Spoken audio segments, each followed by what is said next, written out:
Assalamualaikum warahmatullahi wabarakatuh. Salam sejahtera, selamat pagi, apa khabar semua.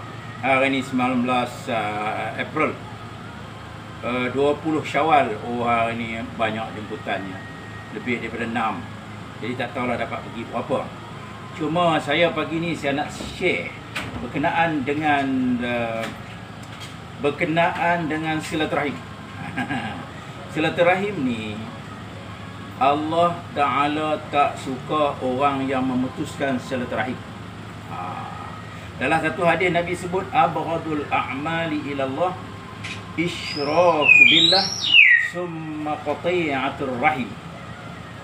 Allah tak suka orang antara amalan yang Allah tak suka menyengutui Allah.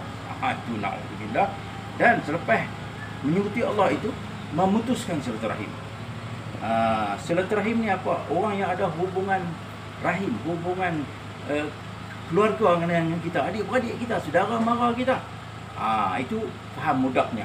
Dan dalam satu hadis lain Nabi sebut man sarrahu an yubsata lahu fi rizqi, barang siapa yang hendak dia murah rezeki melimpah ruah, wa yunsa'alahu fi athari, panjang umur, murah rezeki, panjang umur, falyasir rahimahu, maka nak ada dihubungkan silaturahim.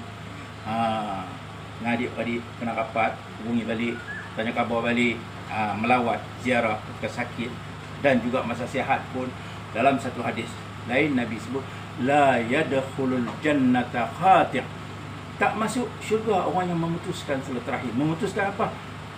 Khati' ini rahimah, makna yang memutuskan silaturahim. Oleh sebab itu ingat, kita kena hubungkan silaturahim adik-beradik kita, jangan putus. Orang yang memutuskan silaturahim tu Nabi kata tak masuk syurga. Jadi kita kena menjadi penghubung, bukan menjadi pemutus ataupun orang yang menjadi jauh. Ini adalah sifat yang baik, supaya menghubung silaturahim. Allah dan Rasul tak suka orang yang merenggangkan atau memutuskan silaturahim. Terima kasih.